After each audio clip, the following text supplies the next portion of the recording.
Уланбек Эсенбекович, суроом сизге. Көйгөйлөрдү көрдүк, уктук.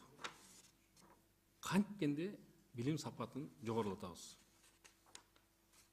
Мыйзамдарыңыз бар.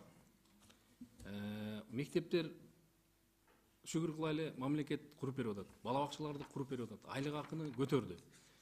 Азыр сапатын талап кыла турган убак келди дейм. Кандай кылып сапатын көтөрөбүз билимдин?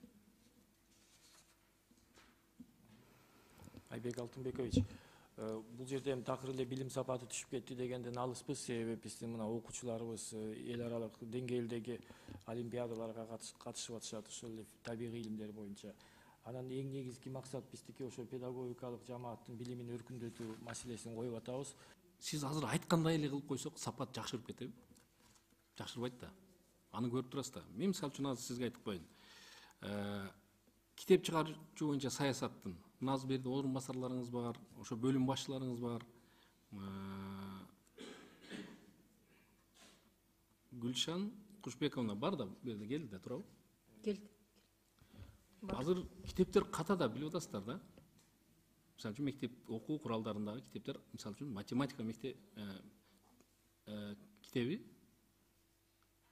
ката болуп атат. Туура эмес. Аны мугалимдер өздөрү оңдоп атат. Эгерде мектепте окуу куралдарыбыз ката болуп атса, кантип билимди жакшыртабыз? Бул дагы бир көйгөй. Сиз айтып атасыз, китептерди жакшыртсак, анан талап кылсак жакшы болуп кетет деп. Мен айтайынбы сизге, Уланбек Эсенбекович? Талап жок да. Талап кандай? Ата-энеге, мугалим тарабынан ата-энеге болгон талап жок. Эмне үчүн балаңыз окууга келбейт, окубайт, эмне үйүн тапшырмасын кылбайт. Ата-энеден болгон, мугалимге болгон талап жок бүгүнкү күндө. Эмне үчүн мен баламды жакшы окутпай атасың, эмне үчүн жакшы билим бербей атасың деген талап жок. Ал эми ата-эне менен мугалимдин биригип балага койгон талабы жок болуп атат да. Жаржайыт болуп атат да бизде. Ошон үчүн бүгүнкү күндөгү акыбал ушундайга келип атат. Уланбек Эсенбекович. Кантип жогорулатсак болот эми?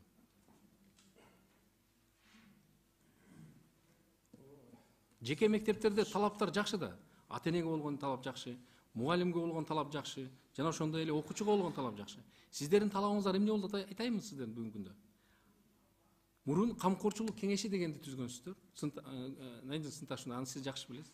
Азыр көзөмөл кеңеши деп түздүңүздөр дагы ата-энелердин мугалим менен ата-эненин ортосундагы бүгүнкү күндөгү баягы талаптар бул акча каражатын чогултуу болуп атат да. Сиздер тарабынан ата-энелерден акчаны чогултуш керек, мектепке бир жумуш кылдырыш керек деген гана талап бар. Башка талап жок. Районуңуздарда дагы талап ушундай болуп атат. Кээ бир жерлерде 200 сомдон чогултуп атат, ар бир окуучудан. Кээ бир жерде 300 сомдон, элдин жашоо шартына ылайыктап, кээ бир жерлерде 1000 сомго чейин, кээ бир жерлерде 500 сомдон. Талап ушундай болуп атат да бүгүн. Эгерде мындай ушундай акыбалда кетсек, ал жакшырбайт эч качан билим. Надира Сынташевна, 19, 20, 21, 22 туруктуу өнүктүрүү программаңыздар бар да. Мына 23-жыл бар да. Болду да, мына азыр 23-жыл келди. Ооба, 20. Ошондогу программадагы иштер аткарылган жок. Ошол эле программанын ичинде ушу айтып аткандарыңыз бардыгы бар эле да. Ооба, бар. Эми азыр дагы программаны дагы 3 жылга жылдырып койдуңуздар, кандай качан аткарылат ал? 23-жылы мына аягына чейин конкреттүү кадамдар чыгыш керек. Азыр сиздер мындай кылып атасыздар, ар бир ата-энеден акча чогулткандан кийин ата-эненин алдында сиздер милдеттенүү алып атасыздар. Шуну жакшылап түшүнүңүздөр. Ар бир ата-эне, ар бир баласы, 5 баласы болсо 1500 сом акча берет. Алар эмне дейт? Талапты анан сиздерге коет. Бирок сиздер баласын талаптагыдай кылып билим бере албай атасыздар да. Ата-эне акча берип койдум болду деп атат. Мисалы үчүн, ошол көзөмөлчүлүк сапатты эмнеден башташы? Бала бакчадан. Жогоруда Нурбек Кариевич туура айтты, бала бакчадан. Мен сизге бала бакчадагы көйгөйдү дагы айтып коеюн мен сиздерге. Бала бакчада мындай. 36 тамганы таанып чыгыш керек да, жок дегенде.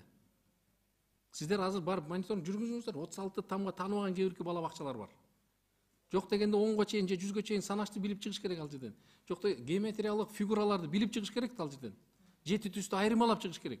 Бирок алар жок бүгүнкү күндө кээ бирки бала бакчаларда да жакшы, туура. Баягы жоопкерчиликтүү иштеген бала бакчанын кызматкерлеринде жакшы чыгып атат. Бирок кээ бирки жерлерде телевизорду коюп бересиздер, бар, сөзсүз түрдө телевизор бар, алып берет спонсорлорго.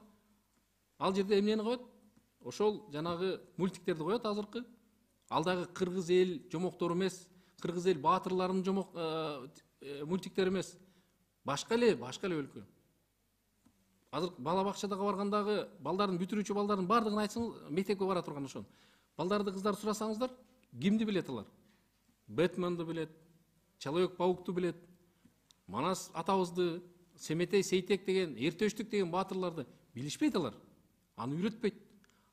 Кээ бирге ошол жердеги мугалимдер ошол телевизорду коет дагы кечке телефондо отурушат. Бар андай бала бакчалар. Жок эмес. Ата-энелер өздөрү силерге арыз менен кайрылып атат. Ошол бала бакчанын башчыларын ала албай атасыздар силер. Эмне үчүн ала албай атасыздар? Тааныш тамыры күчтүү болгон үчүн, районго акча берип койгон үчүн сиздер аны ала албай атасыздар. Району аны дайыма коргоп, колдоп келет. Мен мисалы үчүн Надира Сынташевна Базаркоргон районундагы билим берүү башчысынын Сариев Сопбек Камаловичтин үстүнөн мен сизге арызданганмын. Билесиз аны, жакшы билесиз. Сиз өзүңүз дагы текшерип келгенсиз. Ар бир мугалимге ашыкча акча которуп, барып банктан ар бир картасынан 200 000 акчаны чечип алган. Ал боюнча башка бир мектептин директору менен бир кассир бала акча биз түшүнбөппүз деп, түшүнбөй которуп алыппыз деп кетти. Бирок ачык айкындуулугу, чынын айтканда, жеке чөнтөгүнө кеткен. Ал кишини ким алып калган билесизби аны? Бекбоев, Турназир Бекбоевич деген алып калган ошол убакта. Ал кишинин жакшы тамыры. Мына бүгүн дагы иштеп атат. Сизге чейинки, урматтуу Уланбек Семекович, сизге чейинки министр аны бошотуу боюнча сунуш берген. Бошотуу боюнча сунуш. Бирок сиз ал сунушту кайра жокко чыгарып койдуңуз. Бүгүнкү күндө эсептөө палатасынын текшерүүсү менен 12 миллиондон ашык акчаны дагы өзүнө ыйгарып алган, дагы иштеп отурат. Кантип билимди жакшыртабыз? Кантип жакшыртабыз? Айбек Алтынбекович, биз сунушту кайра алган эмеспиз. Биз сунушту бергенбиз. Анан сиз өзүңүз билесиз да, мыйзам боюнча азыр аким алып бошотуш керек да. Биздин сунушту бергенден кийин аким мындай кыйшайуусуз бошотуш керек болчу. Анан биз бүгүн ошол биз ошол жерден укук коргоо органдарына да кайрылганбыз бул суроо боюнча. Надира Сынташевна, сиз көп жылдан бери иштейсиз бул жерде. Билим берүү министрлигинде аябай көп жылдан бери иштейсиз. Мына азыр сиздерге Уланбек Семекович, мен сизге мындай конкрет сунуш кылайынчы.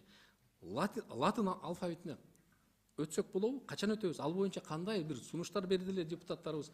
Кандай иш алып барылып атат? Мына колу кошуналарыбыздын бардык мамлекеттер дүйнө жүзү латын алфавитинде. 2-3 эле мамлекет калдык. Кириллицада жүргөн. Айбек Алтынбекович, бул эми прерогатива мамлекеттик кыргыз тил агентство, да, или как? Агентство. Улуттук комиссиянын деңгээлинде чечилиш керек да бул маселе. Мен оюңуздарды сурап атам да сиздердин. Кандай болот? Мен эртең деген жокмун. Келечекте 5 жылдык программа менен мына Казакстан ошондой программа менен кетип атат. Латын алфавитине өткөн жатат. Өзбекстан өттү, Тажикстан, Түркменстан, Азербайжан мамлекеттердин бардыгы бүгүнкү күндө.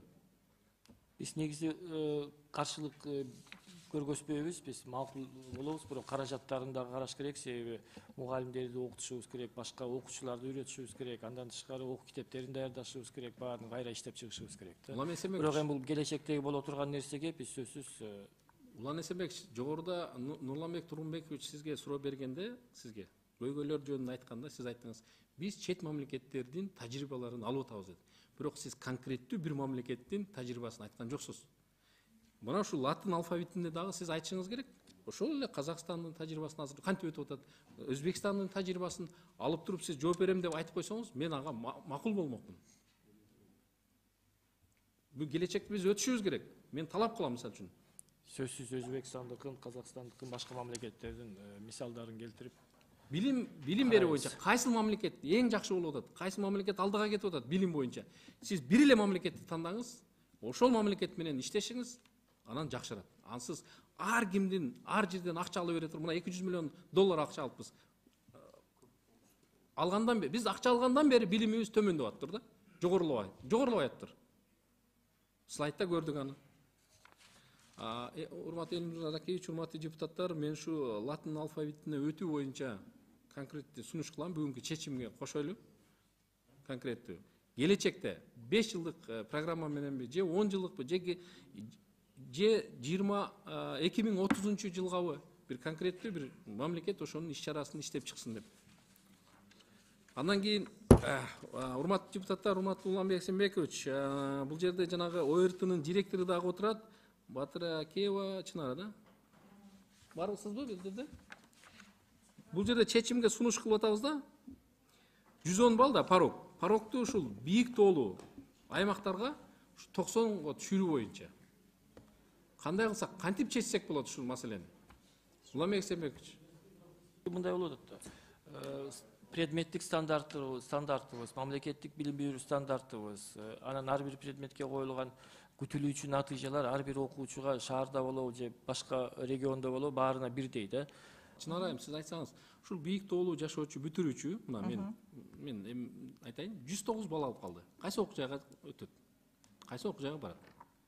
109 балл алды. Жогорку окуу жайга барабы? Бара албайт да, турабы? Эгерде ал 109 балл упай алып калса, эгер бюджеттик орунда бара албайт. Жок, контрактка да бара алат. Контракттык орундарга айрым учурларда 105 упай деп аныкталган болот. Ооба, контракттык орундарга 105 упай ал жерге барса болот. Жеке менчик окуу жайлар. Контракттык орундарга ооба. Балким мамлекеттик жогорку окуу жай, бирок контракттык орун. Ал эми андан тышкары жанагы орто кесиптик Жок, эми орто кесиптикке ал 9 класстан кийин эле барып окуй берет, анан аяка барбайт элечи. Эми мындай болуп атат да, Чынара айым, ушул бийик тоолуу аймакта жашаган биздин окуучуларыбызга ошол мен айткан 109 балл алган бала Россияга барып, мына кара жумуш кылып атат да. Бул эмнеден келип чыкты? Ошол жок дегенде биз 90 десек, сиздер 100 деп айтасыздарбы же 95 деп айтасыздарбы деп. Бул биздин бул мекенчил тобунун бул сунушу болуп атат да. Бир аз болсо дагы ошо биздин алыскы аймактагы, тоолуу аймактагы жашаган жашоочуларыбызга, бүтүрүүчүлөрүбүзгө жардам берип коелу деген ойдо бул ушул сунуш келип чыкты. Мондой болуп атат да, бизде айыл жергесинде мал чарбачылык менен алектенет да. Бүгүнкү күндө ветврачтардын жетишсиз. Ветврачтардын бардыгы азыр аларга кандай бир мүмкүнчүлүк барбы? Кандай бир жардам бар? Кантип окутуп атабыз аларды? Мына мен өзүмдүн регионум, өзүмдүн округумду барып келдим. 60 жаш ветеринар жок. Кээ бир айылдарда таптакыр жок. Эми элибизге шаарлыктарыбызды эт менен камсыз кылып аткан булар айылдыктарда. Мал чарбачылыктан башка завод, фабрика жок бүгүнкү күндө. Дыйканчылык кылайын десе, жер жок. Кандай бир жеңилдиктер болуп атат? уруксат бересиздерби? Ооба, сиз туура суроону көтөрүп жатасыз. Алыскы аймактардагы элибизди колдоо боюнча, бул боюнча да кошулам. Анан бул жерде эми жалпы республикалык тесттин ошо биз өткөргөн мекеменин чечими менен эмес, министрликтин буйругу аркылуу бул суроону чечсе болот. Чечсе болот, да? Улукбек Сембекович, ушу буйрукту төмөндөтсөк болобу? Макамы бар алыскы аймактар боюнча. Жалпы эмес. Сиз агрардык университеттин ректору менен биргелешип талкуулап бул маселени анан сөзсүз карайбыз. Сизге дагы чындыгын беребиз. Анан биз мындай деп ойлоп атабыз да, пороговый баллды түшүрбөй туруп эле, бирок именно айрым университеттердин адистиктерине байланыштуу ошо алыскы региондордон бирке баллын түшүрсөк, мисалы быйыл Баткен областынан бүтүрүүчүлөрүнө ошондой кылдык. 100 баллга чейин түшүрдүк. 105, 100га чейин түшүрдүк. Поэтому ушундай мүмкүнчүлүктөрдү сөзсүз карайбыз. Ошо адистигине жараша. Аймактарга гана макамы бар. Рахмат. Андан кийин акыркы суроо менин Мырза аке, уруксат бересиз. Инклюзивдүү билим берүү. Кандай болуп атат ошол? Азыркы учурда ошо баардык окуучуларга бирдей шарт түзүп беришибиз керек деп ошонун үстүндө иштеп атабыз. Мына мисалы Красная Речка айылындагы интернатта ресурстук борбор аштык. Бул ошо инклюзивдүү балдар менен кантип иштеш керек, инклюзивдүү балдарга кандай мамиле кылыш керек, ата-энелерге дагы, педагогдорго дагы ошондой семинарларды өткөрүп атабыз.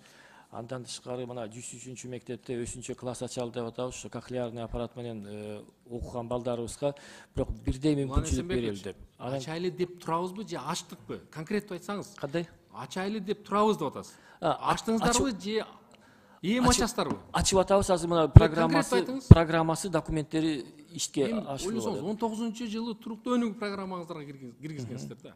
Ар бир окуучунун укугу бирдей. Бардыгына бирдей мамиле кылыш керек, бирдей шарт түзүп бериш керек да.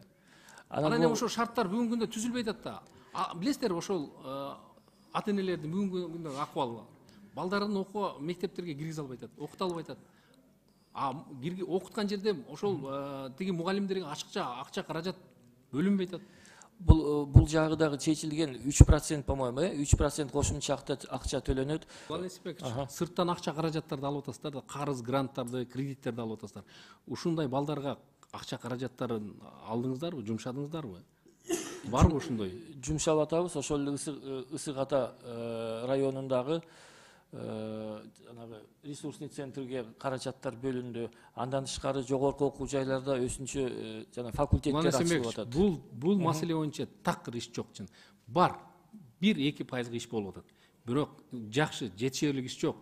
Ата энелер бүгүнкү күндөгү көйгөйү ошол балдарыбыздын көйгөйлөрү. Аябай мындай жүрөгүн оорутуп атат.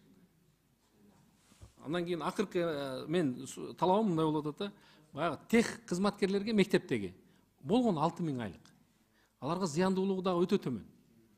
Ошолор жактан да урматтуу Минфин Жибек Курманбековна, ушул жакта карасаңыз, тех кызматкерлер бар мектептерде, тех кызматкерлер, билесиздер, техничный. Ошолордун айлык акысы эң төмөн болуп атат да, 6000 сом. 6000 сом алар кечке ошол жерде мына сууктун күнүндө дагы иштеп атат да. Зыяндуулук өзүңүздөр билесиздер. 1000 сом экен болгону. Ал дагы кээ бирде төлөнүп, кээ бирде төлөнбөйт экен. Каралбайт экен. Ошон үчүн ушулардын айлыгын карап койсоңуздар. Рахмат.